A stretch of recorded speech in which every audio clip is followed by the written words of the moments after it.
Welcome. I'm Louis Hoffman, Executive Director of the Rocky Mountain Humanistic Counseling and Psychological Association. And I'm here today with Dr. Emmy van Deurzen for the first in a series of interviews focusing on the history and contemporary issues in existential and humanistic psychology. This is part of a series that will be developed by the International Existential and Humanistic Archives that is being developed by the Rocky Mountain Humanistic Counseling and Psychological Association. Dr. van Deurzen is a philosopher, counseling psychologist, and existential therapist. She is currently a visiting professor of psychology and psychotherapy at Middlesex University and has published 17 books to date. Her scholarship has been translated into over a dozen languages. She is the founder and principal of the New School of Psychotherapy and Counseling at the Existential Academy in London, which offers postgraduate training courses in partnership with Middlesex University. Dr. van Deurzen is the founder of Existential-Phenomenological therapy. Additionally, she founded the World Congress of Existential Therapy. So welcome, Emmy. It's great to have you here. Thank you, Louis. Pleasure. So maybe to start, can you tell us a little bit about what brought you to becoming an existential therapist and in developing this approach to therapy? Yes, well, I need to go back quite a few years there to my birth, really, in the Netherlands in 1951. So at that time, the Netherlands were still very much trying to rebuild after the Second World War. And I remember very well how we lived in penury and how difficult things were and how obvious it was that the entire country had been destroyed by that war. And I was also acutely aware from a very young age that my father would have died if the Netherlands had not been liberated, and that both my parents had lived for 6 months with hardly any food, eating only flower bulb soup, having no heating, my father being hidden from the Germans. Their suffering was extreme, and of course they saw many people being shot down in the street or being deported to concentration camps. Some of my own family died in the concentration camps. All of that darkness was very much in my life, certainly in the first 10 years of my life. And then it started changing quite a bit. Then we hit the 60s and suddenly there was a sense of new life emerging. But from very early on, I experienced the tensions in my families that came from the trauma in my parents and from the fact that we lived in a very small apartment where I had no space of my own at all. My bed was under my sister's in the daytime and I had nowhere to be. So I learned to go out in nature and to go into books. I always went to the library every week and got my 7 books out. And from a very early age, I made friends with the philosophers and with some of the existential authors who gave me a feeling that the world was much, much wider and much larger and had many more possibilities than I could see in my immediate environment. And that sense of wanting to be liberated, like my parents had been liberated, and that sense of life being an adventure was very much part of what I lived to achieve in those early years. And one of the people that helped me with that is Socrates, because I was lucky enough to have a classical Dutch education where we did many different languages, but we studied a lot of Latin and Greek. And I became very enamored of Plato's writing and especially of the Socratic dialogues, which showed me this feeling of hope in daring to challenge the status quo and the establishment, and to investigate meanings that other people might take for granted, and to discover that there was always a lot more to life than it seemed at the surface. And to also discover that there was a way to do that methodically, that by investigating patiently, calmly, fairly, and to discover what was hidden was a very powerful thing to do. So I think that were the early influences on me that made me into an existential therapist, to see the distress in other people around me, to be puzzled about why people would create wars and why they would do horrible things to each other, why they would be so nasty to each other, and to try and understand that, and to understand what human beings were capable of, and how you could, by educating yourself and reading and learning to be in dialogue and exploring the world, you could learn to make the world a better place, really. And then the next stage was that I wanted to liberate myself. And at 18, I left the Netherlands, and initially I went on a long trip around France, hitchhiking with my guitar, singing songs with a girlfriend in restaurants, and discovering that I could be independent and I could meet a lot of interesting people and I could live life in a very different way than I had been used to. And then from there, I went to university in France, first studying French literature and then philosophy, and really having my mind blown by so many philosophers I hadn't known yet, and discovering some new philosophers like Aristotle, like Rousseau, like Spinoza, who became one of my great favorites, but then also people like Kierkegaard, Nietzsche, and Heidegger, and Husserl, and Sartre. And I was extremely fortunate to be taught, amongst other people, by Michel Henry, who was a very famous French phenomenologist who was very exacting, but who also taught me that no, I wasn't a academic philosopher. I was a much more pragmatic kind of person, and I was really much more interested in wisdom than I was in knowledge. I was not interested in arguing about what is true or what isn't true. I was interested in exploring what is important, what is of value, and how people really live and how they make sense of the world.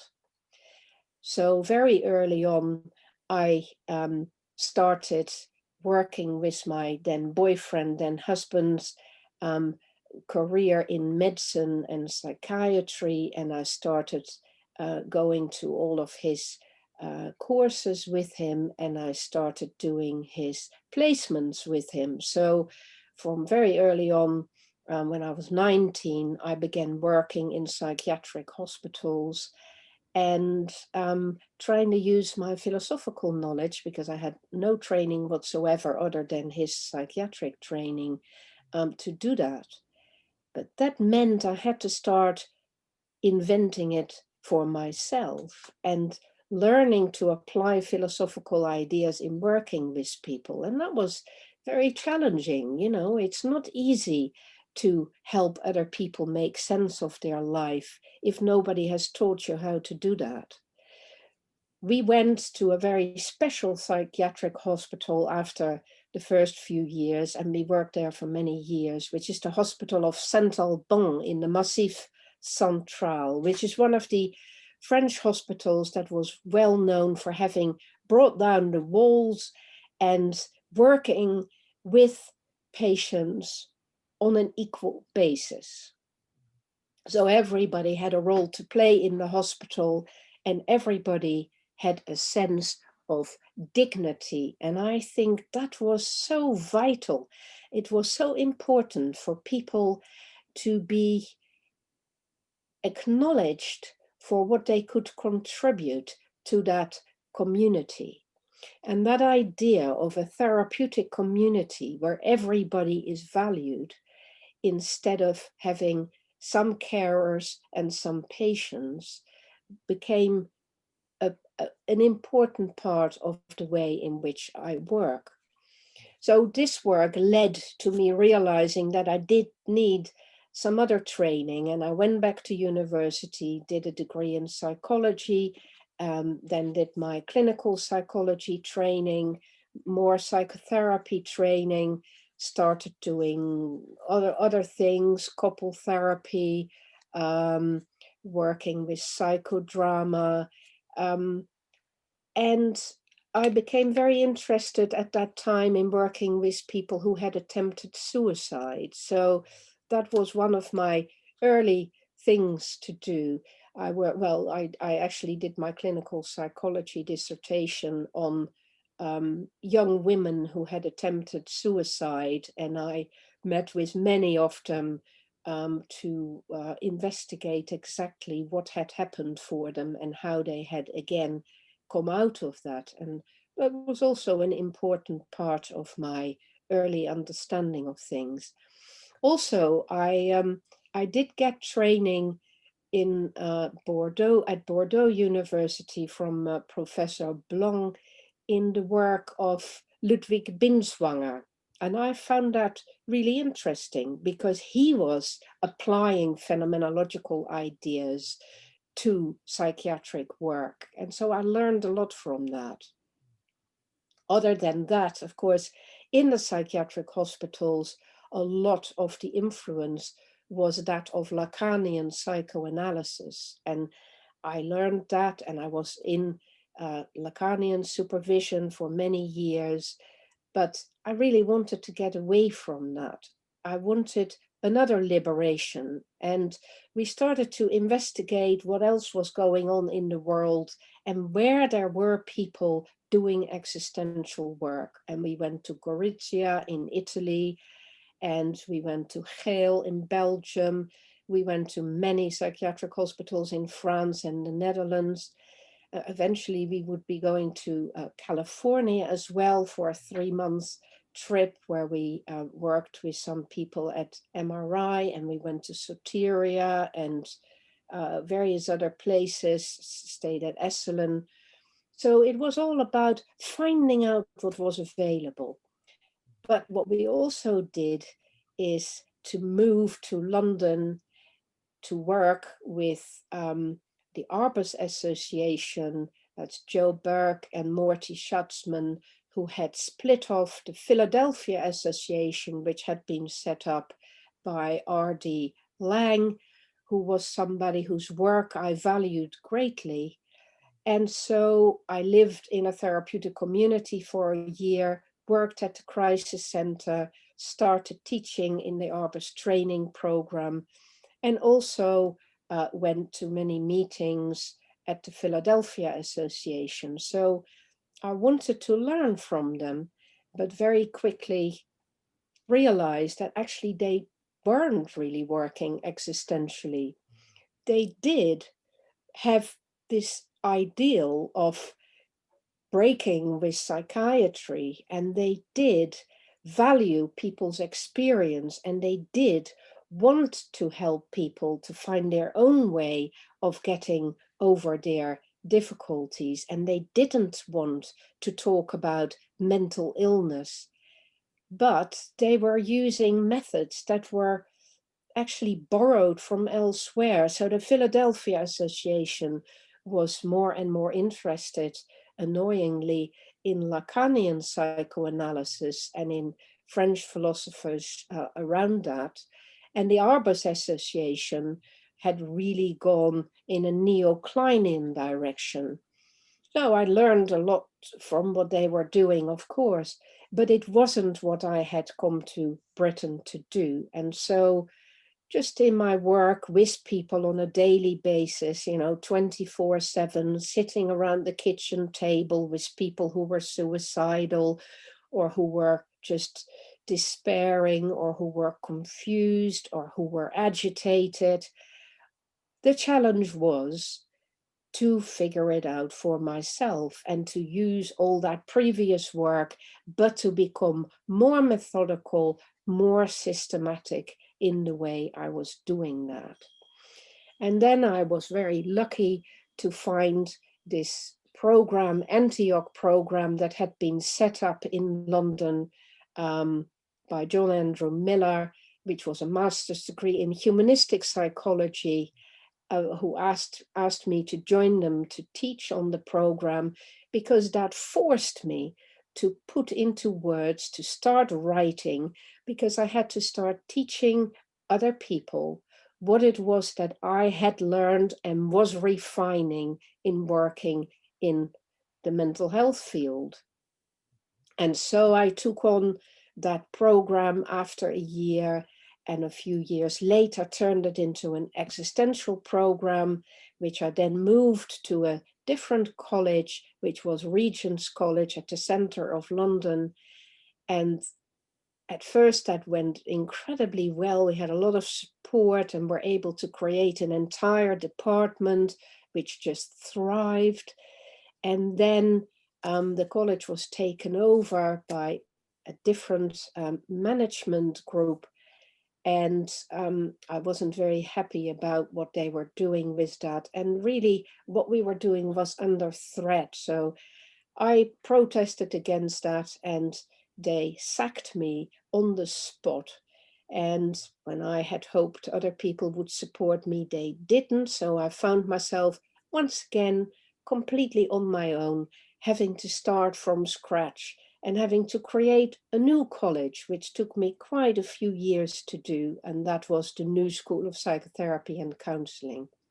So it was very obvious to me that isolation is bad, and that it was very important to get together with others. And so we created the Society for Existential Analysis initially, and then eventually we were able in 2015 to bring together all these different existential psychotherapists from all over the world.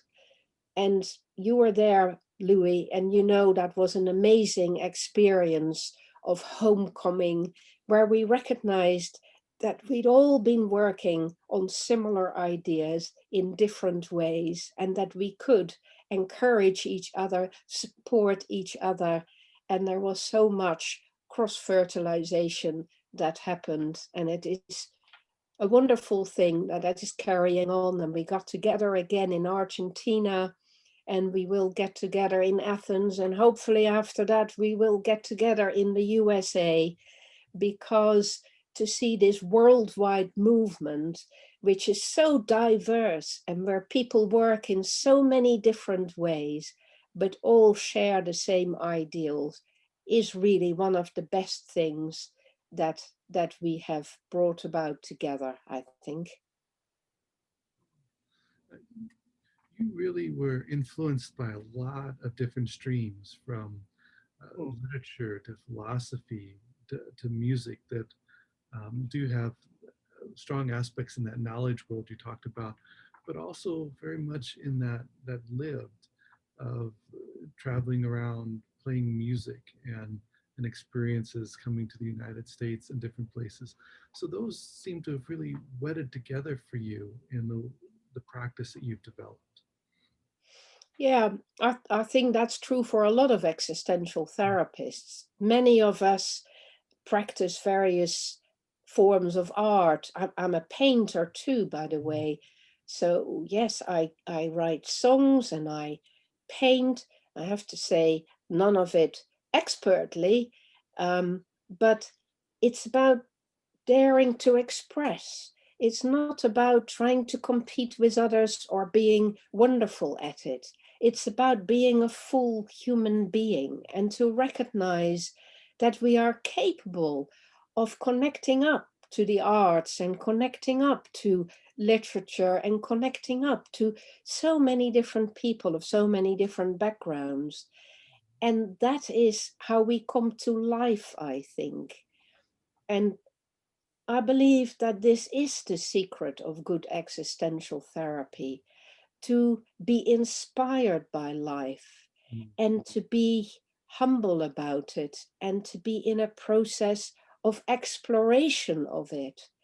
And for clients to notice that we do that, for clients to feel, to sense that we are open to what life is about, that we are curious about what human beings can be, that we don't dictate to them how they should be, but we encourage them to discover it in their own right and to discover their own talents and their own choices in what is good for them and what makes them tick and what makes them feel vital again, what brings them back to the beauty of life, to the miracle of life, and to a new amazement about who they are and who they can be and what they can become, what they can make of this life that they thought had come to a halt, or that had come to an end even, or that wasn't worth having, or that was so bewildering or so bad, so negative, that they just didn't want it anymore. One of the things I really appreciated when you were talking about Socrates is mentioning of the hope. And existential therapy and thought has such a reputation that's inaccurate about dwelling so much in the angst and the sorrow and the difficult experiences of life. But that hope really has a key aspect for you. Yes, it does, Louis. And I think what people don't understand is that it is only when you dare to go into the depth of darkness and you dare to face the difficulties of life, and you're not cowed by the challenges, and you are willing to go deep there with your clients, and you're willing to go high there with your clients, and you're willing to go wide out with your clients, and to go far ahead with your clients, and also far back with your clients. It's only because you allow all of those different inputs that you can discover that hope and the complexity of existence. And it is really paradoxical, you know, the more you dare to be in fear or in sadness, and the stronger you become, and the more capable you become of joy as well, and the more capable you become of confidence and courage as well. And people don't know that. And they won't believe it if you tell them that. The only way to show them that is to show that you are not afraid of their troubles, that you are willing to go into those troubles with them and to suffer for a bit with them and to stand shoulder to shoulder with them and to really go into the detail of that and to really not be bewildered or frightened.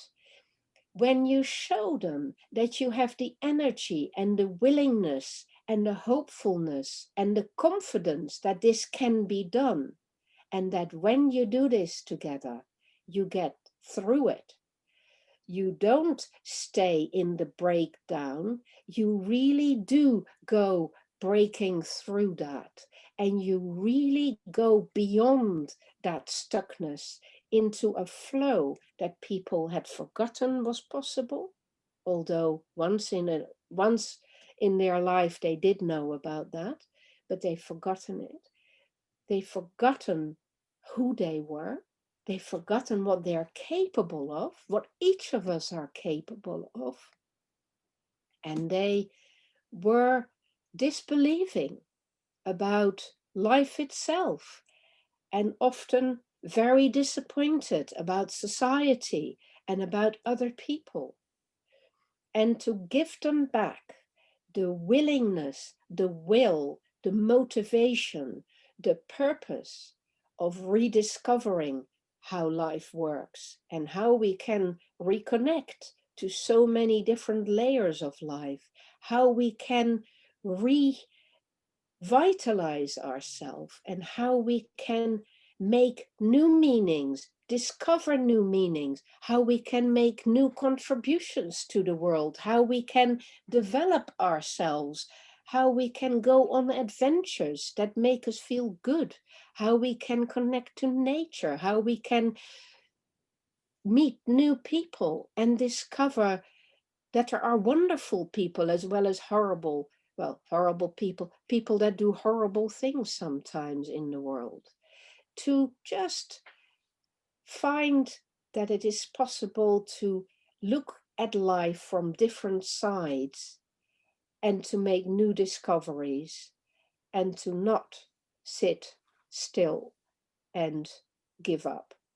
That is what we need to do. And we need to be quite active, and we need to be inspirational, because if we're not able to show people the way and they can't see the spark in us, they're not going to discover the spark in themselves either.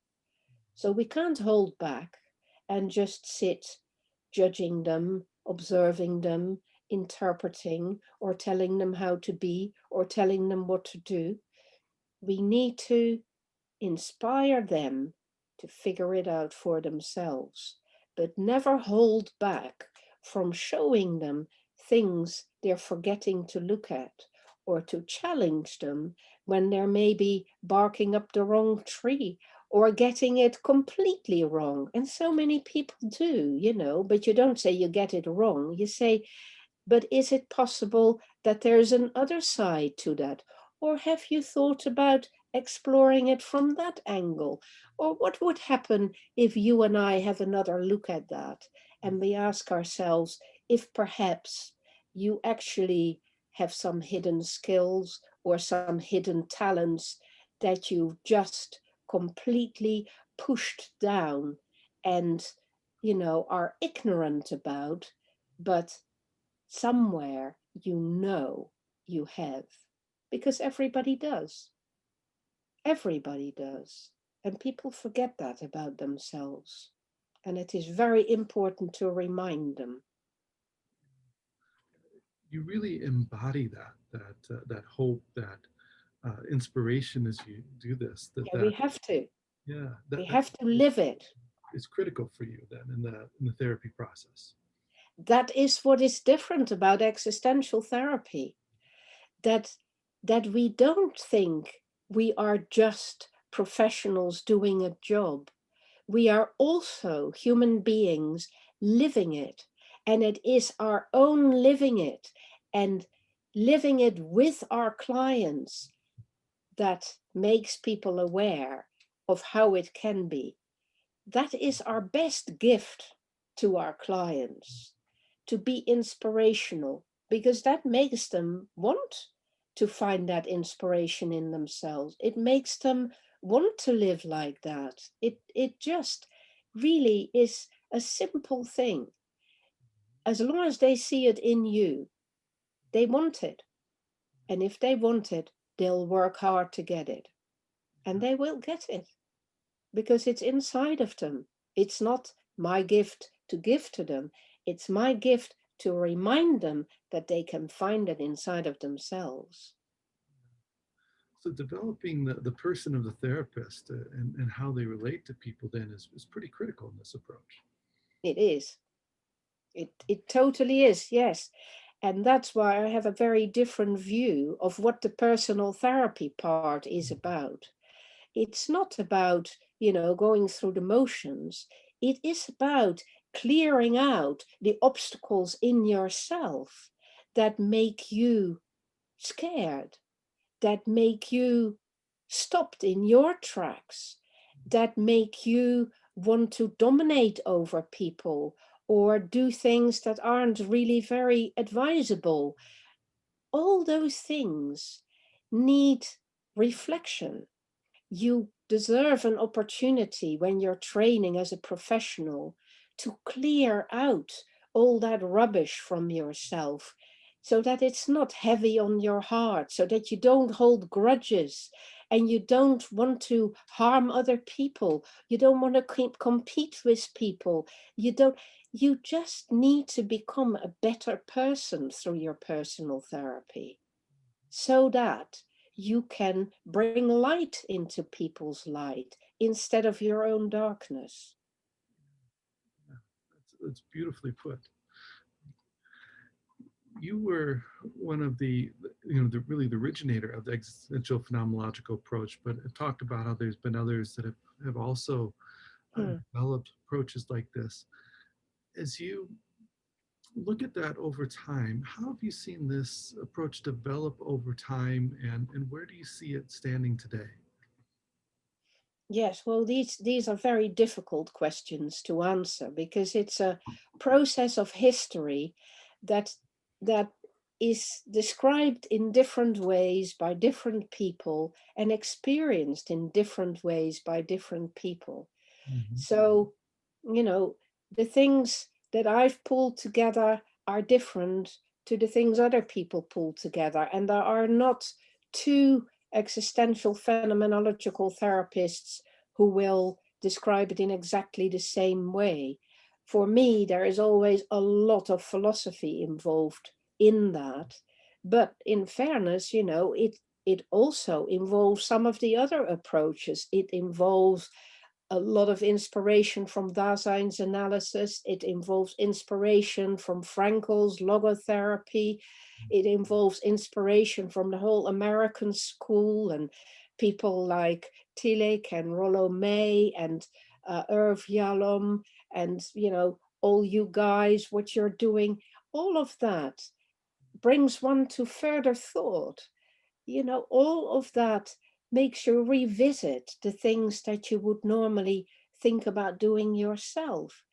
It is that variety really that keeps an approach alive, and it is the diversity of its different practitioners that keeps it changing. And as long as it is changing, it is alive. And the moment somebody starts to say, no, this is what existential phenomenological therapy is, or that is what it is, and you just argue about that, or you impose it on your trainees, you basically kill it. So I would be hard put to say exactly what it is at the moment.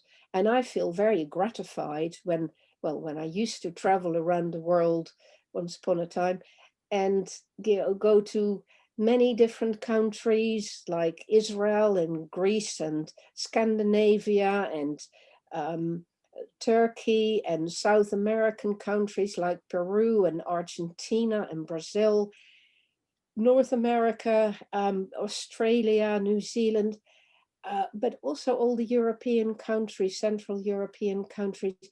And in every country, the movement is different. The country's problems are different. The clients bring slightly different kinds of issues. And people are finding new ways of working. And that I find inspiring because what that means is that we have people all around the world using some of these same ideas and some of these same inner needs to get clarity and to get better at helping other people get clarity in their lives. And yet they do it in these varied different ways. That gives me hope because it means that when I work differently with my clients from week to week, and differently because they have different problems and different issues, then I am not being untrue to my method.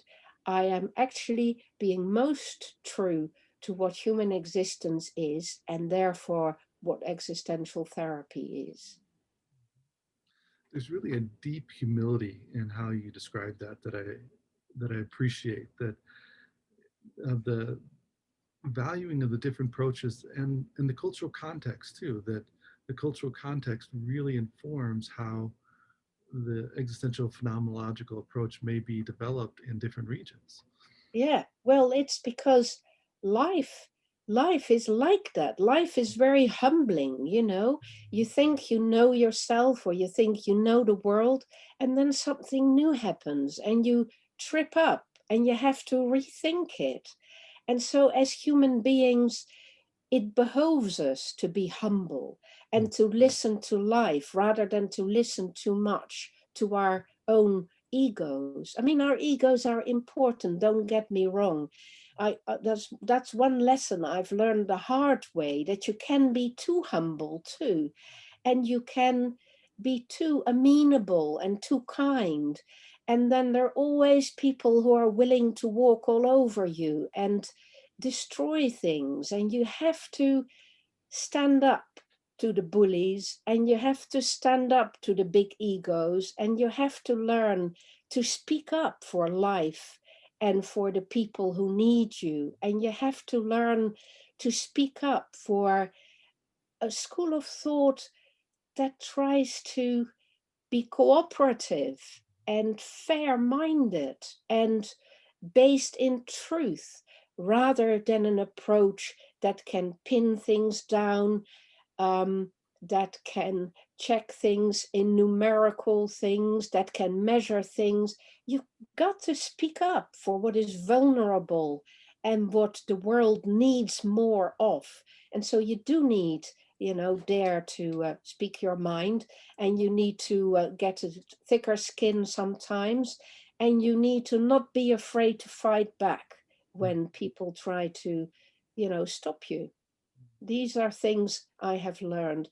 Courage is important, and alliances are extremely important. To ally yourself with good people, to build community with the people you can trust.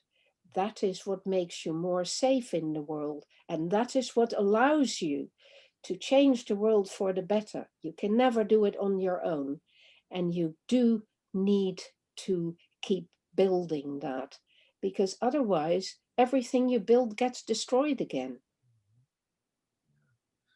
There's a lot of paradoxes kind of in what you talk, which is central to a lot of existential thought. Mm, One of those is there's that receptivity and that humility, and there's that structure and being active and having a voice. that's it. How that plays out for you in the therapy process. Yes. So I consider paradox to be one of the fundamental aspects of my work. Mhm. So when I work with a person who is super confident, I go searching with my little lamp for their lack of confidence and their doubt. And when I work with a person who is full of doubt, I go looking for their inner confidence, which is there somewhere too. I always look for the missing aspect. I do not believe that what you see at the surface is all there is. So we start phenomenologically from what presents itself, and then we go hermeneutically looking for what is underneath and what is hidden. And so the paradox always guides me. And I always work with my four world level, so I look at all the different layers of a person's life, and I ask myself, what are the important values at each of those levels for this person, and what is their connectivity to the world, and what has been threatened, and what has been lost, and what is hidden, and where can we start weaving that together so that it starts to hold together again, and that they can create a framework out of that that really will help them to know who they are and what it is they can do in the world, what it is they can contribute, what they can give to the world. You draw a lot on philosophy in your approach. I'm wondering how you would compare and differentiate existential phenomenological therapy from philosophical counseling. Ah, yes. That's that's become quite clear to me what the difference is. So, existential therapy is rare amongst therapies in that it allows a combination of psychological knowledge and philosophical exploration. So it combines those two fields. And that means it takes quite a bit to train in it. Yeah, yeah.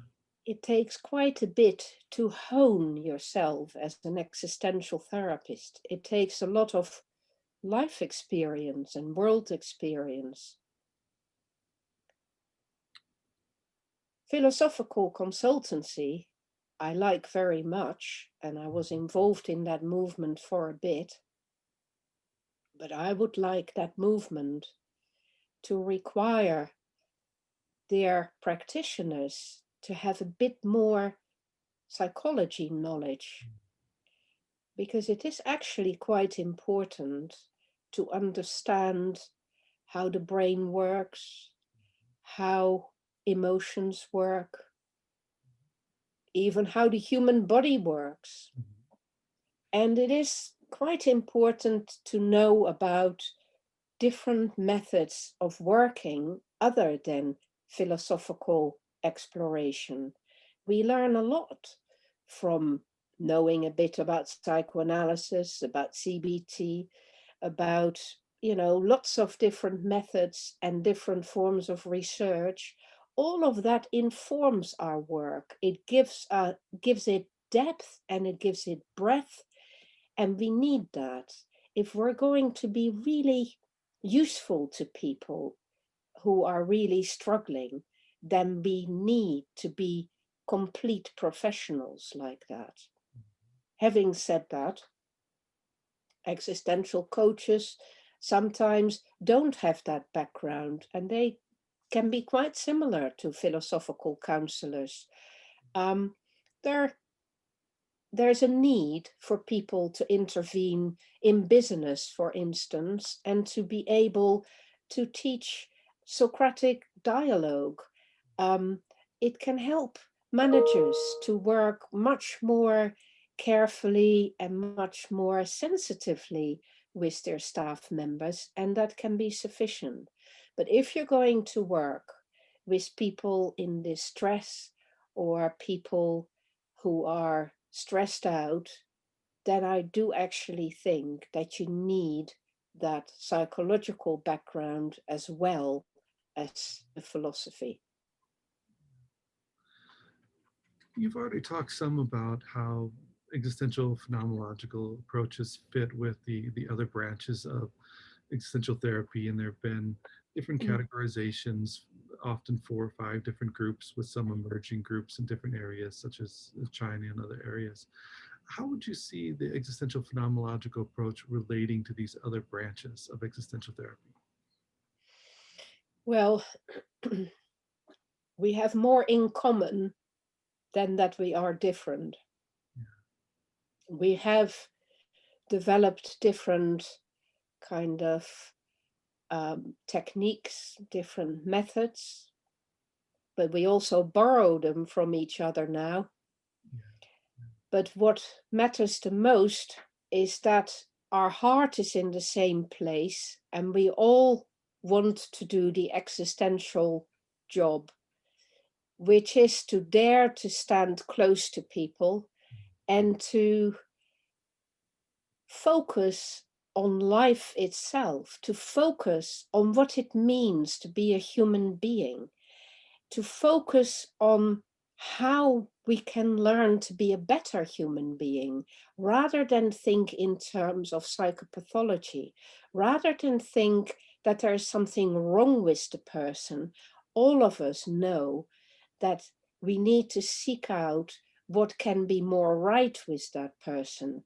And all of us know that we do that by understanding the variety and the diversity of life, and by enabling a person to reconnect to the things that they have become disconnected from, and to help them to do that in a passionate, real, deeply lived manner. That is what we all have in common. I am not so interested in differentiating anymore. I'm not even sure I want to claim being an existential phenomenological therapist anymore. I was very pleased that when we created this world movement together, that we were able to all use that denominator of existential therapy. And I am delighted that we were able to write that big handbook where each of us have a different section, and yet all of us identify as existential therapists. I am delighted that those separations no longer have to be so important, and that we don't have to be afraid of each other, and that we can, you know, claim to sometimes use each other's insights, and that more and more existential therapy is just a big phenomenon that is inspirational even to people who work from completely different perspectives and use different methods. This is what we find more and more. There are more and more people in CBT that realize this is important. There are more and more positive psychologists who realize the existential approach has a lot to teach them. There are more and more psychoanalysts who take an interest in existential issues. This is what I believe in, you know. All of us specialize a little bit, and then we reconnect to the overall field, and that is how we advance. Of course, sometimes we need to plumb back down into what we're good at. So sometimes, you know, I pride myself in figuring out a little bit more about how human meaning is creating and how to work hermeneutically.